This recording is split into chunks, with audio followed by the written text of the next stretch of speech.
말씀은 복음에 나타난 하나님의 의. 설교의 전체적인 흐름은 성탄절인데요, 내용은 복음입니다. 성탄절 일주일 앞으로 다가왔죠. 금년에는 성탄절도 주일이고 또 1월 1일도 새해 주일이에요. 그래서 좀 여러 가지 진행을 하는데 복잡하기도 하고 하지만 하나님이 우리들에게 주신 여러 가지 은혜의 방편들을 사모하시기를 바랍니다. 온 세계가 지금 다 성탄절 분위기로 다 젖어 있습니다. 우리 교회도 또 영광군 기독교회도 지난 12월 초에 성탄 트리를 점등했고 지금 계속 밝히고 있습니다. 지금 온 세상은 다 크리스마스 분위기입니다. 물론 전염병, 불경기, 전쟁, 불확실한 미래 이런 것들의 영향을 우리가 받지 않는 것은 아니지만 이 어떤 상황에서도 이 성탄절이 주는 이 크리스마스만의 아주 독특한 감성이 있습니다. 그래서 이 성탄절에는 좀 이런저런 것들도 어지간한 건 또 용납이 좀 되고, 심지어 전쟁을 하는 중에도 성탄절에 이 종소리가 들리니까 전쟁을 할 때 그 양쪽이 전쟁을 멈추고 그리고 평화를 일순간이지만 누렸다 하는 얘기를 들었죠. 지금 우크라이나 러시아의 전쟁이 생각한 것보다 너무 오래 가고 있고 그 여파가 전 세계적으로 안보뿐만 아니라 경제적인 영향이 너무 큽니다. 성탄절에 전쟁이 딱 끝났으면 좋겠다 하는 그런 마음을 갖습니다. 이것들이 들어야 되는데 문제는 우리 식구들만 듣는다는 거예요. 지금 이 푸틴은 뭐 하고 있는지 모르겠어. 이런 얘기 안 듣고 전쟁은 물론 제가 언제나 말하지만 인류가 저지를 수 있는 최고의 악이 전쟁이다. 절대로 전쟁은 안 됩니다. 우리도 남북이 대치된 상황이죠.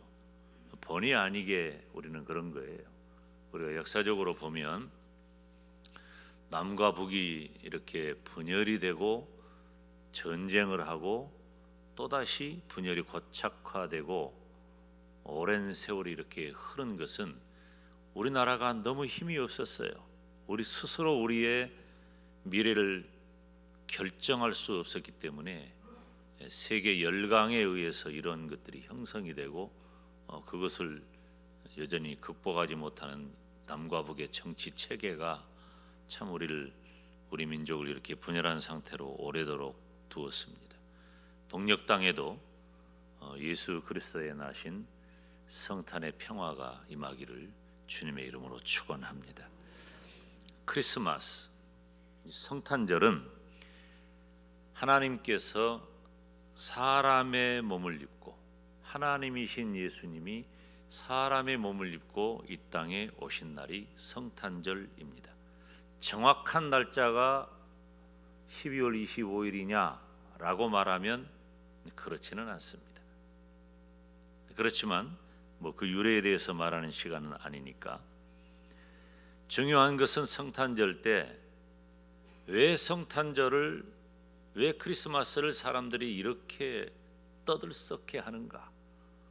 온 세계에 수많은 기념일들이 있지만 성탄절은 온 세계 모든 사람들, 어떤 물질 문명을 가진 사람들도 다 이구동성으로 성탄절을 기뻐합니다. 그것은 하나님이신 예수님이 사람의 몸을 입고 이 땅에 오신 날이기 때문입니다. 왜 하나님이신 예수님이 이 땅에 오셨을까? 그것은 저와 여러분의 죄를 해결하기 위해서 죄 없으신 여인의 후손으로 오신 줄 믿습니다. 히브리서 4장에 보면 모든 일에 우리와 한결같이 시험을 받았지만 죄는 없으시니라. 따라서 합시다. 죄는 없으시니라. 죄 없으신 예수님께서 저와 여러분의 죄를 없애기 위해 오셨습니다. 요한일서 3장 5절 말씀을 함께 읽어볼까요? 그가 우리 죄를 없애려고 나타내신 바 된 것을 너희가 아나니 그에게는 죄가 없느니라. 아멘. 죄가 무엇입니까? 벗어난 것이 죄입니다. 관역에서 벗어나고 레일에서 벗어나고 차선에서 벗어나고 벗어난 것, 위반한 거죠. 죄의 근원은 에덴 동산입니다. 에덴 동산은 우리가 흔히 말하기를 낙원이라고 말을 해요. 너무 좋은 곳이죠. 사람들은 이 낙원을 기억하면서 저마다의 이상향을 갖습니다. 어떠한 곳이 되면 참 좋겠다라고 하는 그 이상향을 갖는데, 그 이상향이라고 하는 말을 이 토마스 모어라고 하는 사람이 맨 처음 사용을 했는데, 그것을 유토피아라 그래요. 유토피아라는 뭐냐면 원래 원어의 의미로는, 따라서 합시다, 없는 곳, 그 없다는 뜻이에요. 그러니까 우리 인간의 노력과 무슨 방법으로 추구하고 획득해낼 만한 그런 이상향은 없다는 것이죠. 왜 없을까요? 없을 수밖에 없죠. 우리 인간에게, 우리 인생에게 무슨 선한 것이 나오겠어요? 다 죄악된 거예요. 하나님께서 완벽하게 조성하신 에덴 낙원도 하나님의 명령을 어긴 첫사람 아담으로 인하여 하나님의 명령을 어기고 그 위반했기 때문에 그것이 바로 죄가 된 거예요. 죄가 무엇입니까? 벗어난 거예요. 하나님의 뜻에, 하나님의 명령에, 하나님의 의도에 벗어난 것이 죄라는 거죠. 그 죄의 결과는 창세기 2장에 있는 말씀처럼 정령 죽으리라. 반드시 죽는 거죠. 여기서 말하는 죽음은 우리들에게 주어지는 육체적 죽음뿐만 아니라 영원한 죽음을 말해요. 그 둘째 사망, 즉 영원한 죽음이 정말 무서운 거죠. 솔직히 말하면 우리가 한평생 살아갈 때, 물론 이건 제가 가진 저 나름의 철학이기도 하지만, 우리가 하루를 더 산다고 해도 여전히 부족합니다. 그렇지만 하루를 덜 산다고 해도 뭐 그렇다고 해서 아쉬울 것도 없어요. 별 차이가 없는 거예요, 우리들이. 그런데 우리들이 이 땅을 살아가면서 이 땅에서 삶을 만족하지 못한다는 거예요. 왜 불만족스러울까? 하나님은 우리들에게 모든 것을 다 주셨는데, 그것은 바로 모든 우리의 질병과 고학이 죽음을 향해 있기 때문에 그래요. 그 죽음의 근본은 육체의 죽음만이 아니에요. 사람들은 흔히 말합니다. 저희 모친께서도 생전에 그런 말씀하셨어요. 예수님 믿기 전에. 내가 죽으면 다 끝나야? 틀림없는 말이잖아요. 그런데 예수님을 믿지 않는 분은 거기서 끝나지만, 예수님을 믿는 저와 여러분은 성경의 가르침대로 이해하자면 죽음 이후의 세계가 분명히 있다는 겁니다. 그런데 그 죽음 이후의 세계에 선포되어지는 둘째 사망이 무서운 거예요. 그래서 우리 인간 존재는 전적으로 타락하게 되었고, 죄로 인하여 아무런 소망을 갖지 못하게 되었어요. 소망 없는 자가 된 거예요. 여러분, 무슨 소망이 있습니까? 소망이 있습니다. 다 각자의 희망사항이 있고, 희망은 불확실한 거지만 소망은 확실한 거예요. 이 소망에 대한 단어는 뭐 가끔 제가 설교를 통해서 설명을 한 단어입니다. 확실한 소망은 뭡니까? 확실한 소망은 내가 천국 간다는 것이고, 확실한 소망은 우리 예수님이 다시 오신다는 거예요. 그래서 이제 원어를 잘 살피는 게 그래서 중요한데, 근데 지금 우리 사는 이 세대에 소망이 있습니까? 선거하게 되면은 그 후보자들이 나와가지고 정치하는 분들이니까 너무나도 많은 그 무지갯빛 청사진을 제시하지만 그거 다 뜬구름 잡는 거예요.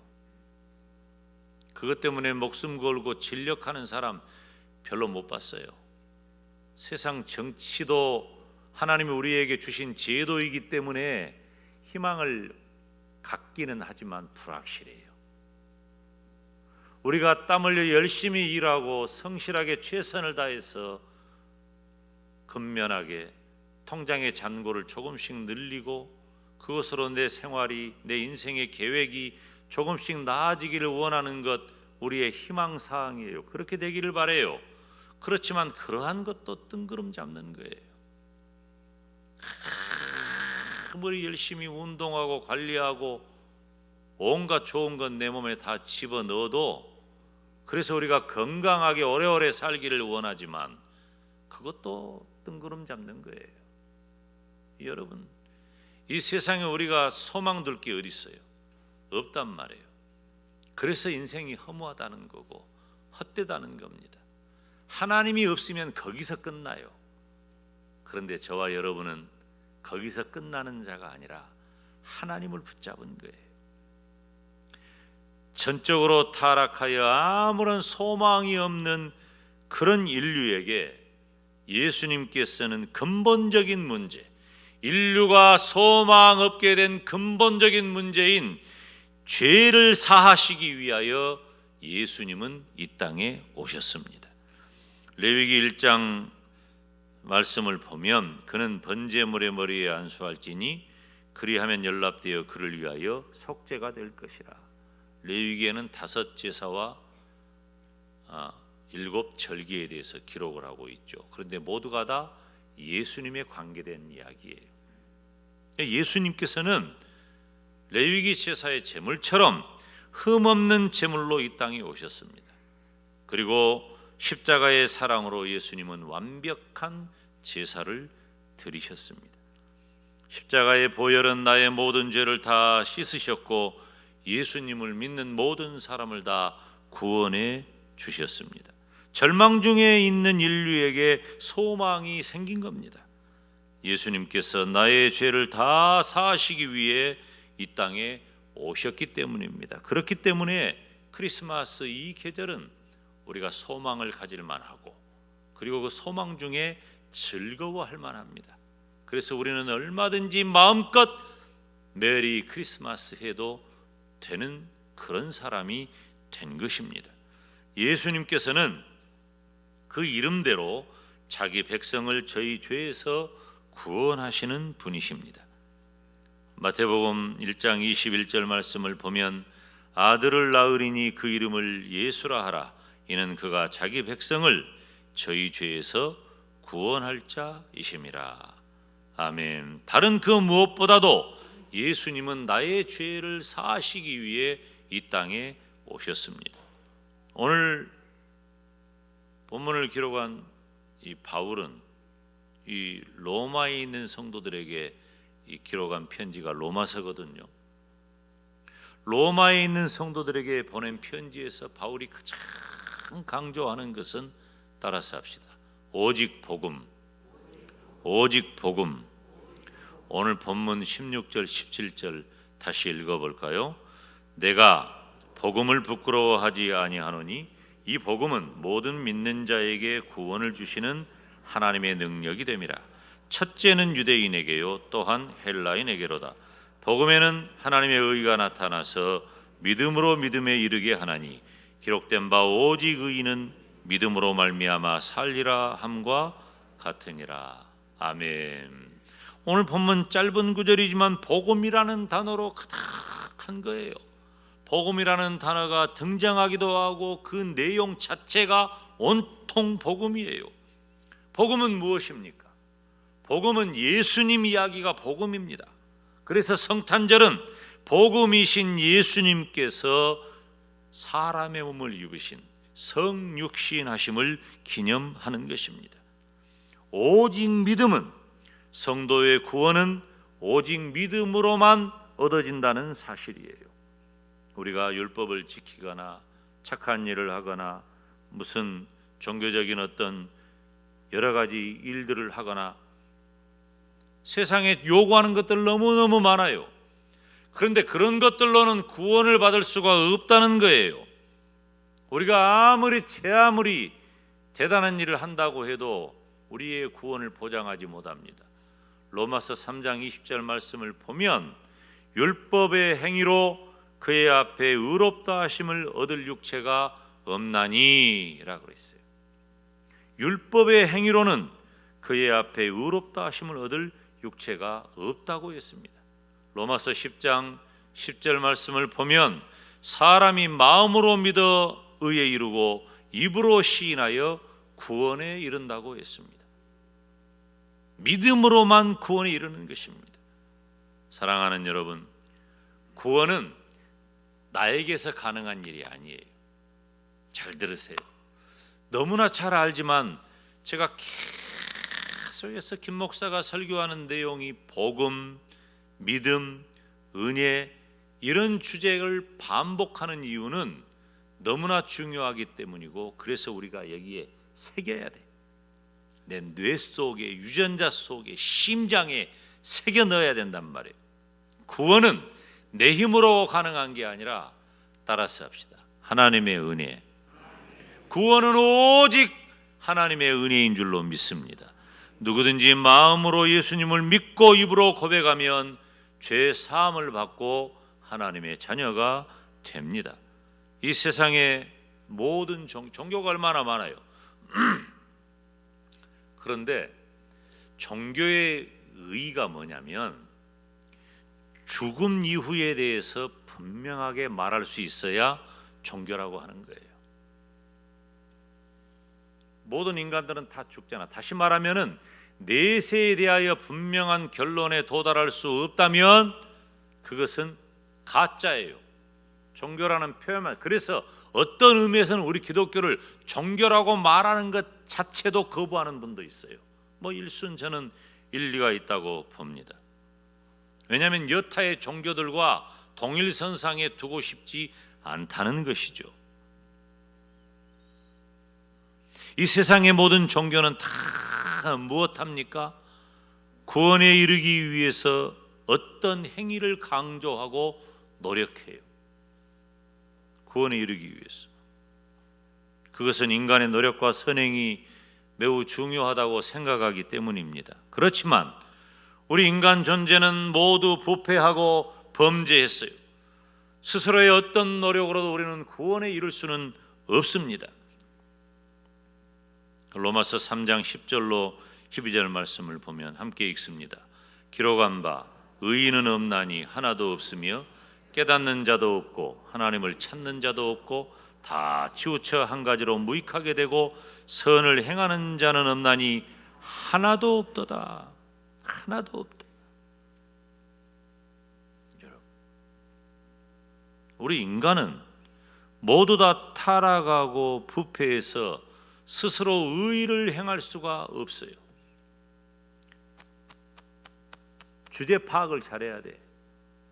내가 어떤 존재인가? 인간이 어떤 존재인가?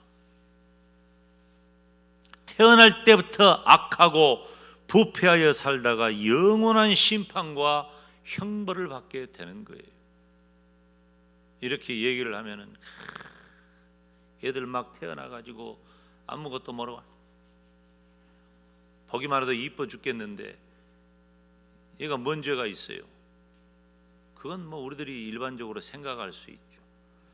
그 애는 태어나가지고 앞으로 살아가야 할 크고 작은 죄악에 비하면 너무나 깨끗하고 착하고 귀하죠. 하얀 종이와도 같아요. 거기에 어떤 그림을 그려 넣느냐 하는 것은 뭐 주변의 부모님들이나 선생님들이나 여러 환경들의 도움도 있고 때로는 그것 때문에 피해를 당하기도 해요. 색깔이 그래서 검어지기도 하고 빨개지기도 하고 노래지기도 하고. 그것은 우리 인간이 살아가면서 경험해야 할 부분이고 생득적으로 우리 인간은 본래적으로 우리 인간 존재는 죄로 태어났다는 거예요. 모든 인간은 다 죄인이라는 거예요. 그래서 우리 스스로 무언가를 의도해서 내가 의롭게 될 수 없다는 겁니다. 갈라디아서 2장 16절은 이렇게 기록해요. 함께 읽습니다. 사람이 의롭게 되는 것은 율법의 행위에서 난 것이 아니요 오직 예수 그리스도를 믿음으로 말미암는 줄을 아는 고로 우리도 그리스도 예수를 믿나니 이는 우리가 율법의 행위에서 아니고 그리스도를 믿음으로써 의롭다함을 얻으려 함이라. 아멘. 갈라디아서도 바울이 기록한 책입니다. 바울 사도는 기독교의 핵심 진리를 믿음으로 구원 얻는 것이라고 가르치는 겁니다. 어떤 행위가 아니라 따라서 합시다. 오직 믿음, 오직 믿음, 오직 믿음으로 구원받는다는 거예요. 그래서 기독교의 가장 강력한 진리는 오직 믿음인 것입니다. 구원에 이르게 하는 믿음은 사람에게서 아니라 오직 하나님의 은혜로 주시는 하나님의 선물입니다. 나한테 나오는 게 아니에요. 에베소서 2장 8절에 너희가 그 은혜를 인하여 믿음으로 말미암아 구원을 얻었나니 이것이 너희에게서 난 것이 아니요 하나님의 선물이라. 아멘. 성탄절에 다 선물 좋아하지? 다 선물 좋아해. 성탄절은 하나님의 선물이 은혜로 우리에게 임한 날이에요. 예수 그리스도, 예수님. 하나님께서는 믿는 자를 구원에 이르게 하시는 의를 복음, 즉 예수님을 통해서 이루셨습니다. 그 예수님이 오셨기 때문에 성탄절이 너무도 기쁘고 감사하고 즐겁고 복되다는 것입니다. 누가복음 1장 31절 보면은 천사가 예수님 나실 것을 이렇게 고지합니다. 보라, 네가 수태하여 아들을 낳으리니 그 이름을 예수라 하라. 이 예수라고 하는 말은 여호와는 구원이라는 말이에요.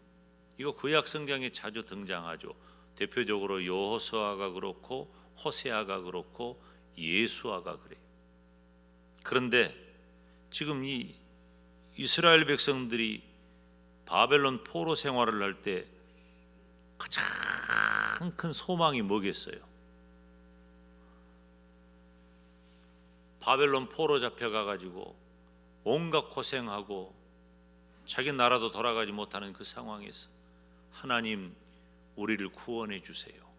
그래서 여호와는 구원이라는 그 이름이 이스라엘 사람들에게 많이 지어진 이름이에요. 많이 지어진 이름. 우리나라 사람들 이름도요 그런 의미로 짓는 이름이 많아요. 광복. 왜 광복이라고 지었을까요? 우리가 일제강점기에 있으니까 그렇게 힘들고 어려운 시절 사니까 우리 민족이 해방되기를 원해서 이름이 광복이, 아들 낳으면 이름은 광복이요. 김광복, 이광복, 박광복, 딸 이름도 광복이에요. 내가 광주에 있을 때 간호사 된 그 친구가 박광복이에요. 박광복이는 우리 아이 그 신앙과의 교사였어요. 몇 달간 내가 알바 시켰어요. 우리 딸아이 네가 신앙교육 시켜라. 우리 다솜이 기억 얼른지 모르겠네. 아주 어려서 애비가 목사여도 잘 이렇게 신앙지도 잘 못하니까 한번 네가 가르쳐봐라. 박광복 어디서 뭐 하는지 모르겠어.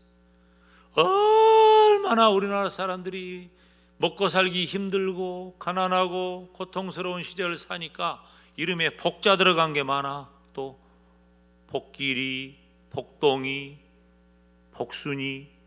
우리 처모님 이름이 복순이요. 이 강복순 여사가 새벽에 우리 아내한테 전화를 했어. 새벽기도 가려고 하니까 엄마한테 전화가 눌렀네. 전화하니까 안 받으셔. 새벽기도 가셨는가 봐요. 돌아와가지고 다시 전화를 하니까 잘못 눌렀대. 어찌됐든 뭐 그러든 저러든 어머니하고 통화 한번 좋은 날 돼서. 복순 씨 여러분, 이름이 이런 의미가 있는 거야. 그러니까 예수라고 하는 이름의 의미가 이스라엘 사람들에게는 아주 많이 일반적으로 불려지는 이름이에요. 그러니까 그 예수란 이름의 뜻을 잘 알아. 그러니까 천사가 와서 아들을 낳을 것인데 그 이름을 뭐라고? 예수라고 해라. 그 뜻을 너무 잘 알아. 여호와는 구원이란다. 그런데 그들이 잘못 생각했어요. 그들이 원하는 것은 힘들고 어려운, 이제는 지금 2000년 전에는 로마의 앞자리에 있을 테니까 그들이 원하는 것은 정치적으로 그들을 구해줄 그 메시아를 원하는 거예요. 그래서 다윗과 같은 메시아를 기다렸는데 다윗은 정치적인 메시아의 표본 같은 인물이거든요. 그런데 성경은 그렇게 해석하지 않죠. 예수님은 우리를 죄에서 구원할 자라고 말씀하셔요. 마태복음 21절은 누가복음 1장 31절과 병행구절인데, 아들을 낳으리니 이름을 예수라 하라. 이는 그가 자기 백성을 저희 죄에서 구원할 자이심이라. 자기 백성을 무엇에서?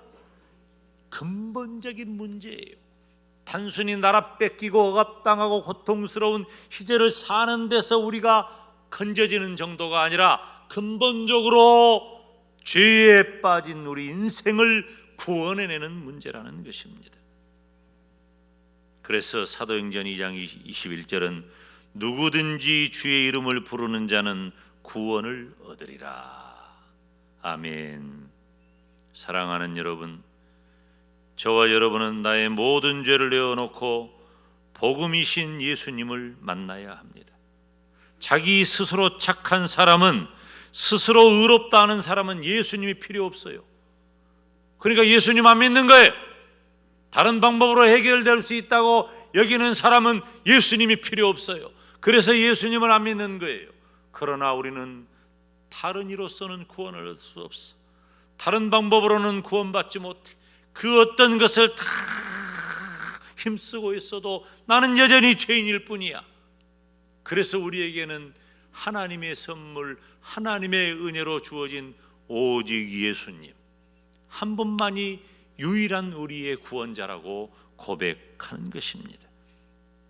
내가 죄인이라는 전제가 없으면 우리는 이 자리에 앉아 있어도 우리는 단순한 종교 생활을 하는 것에 불과한 거예요.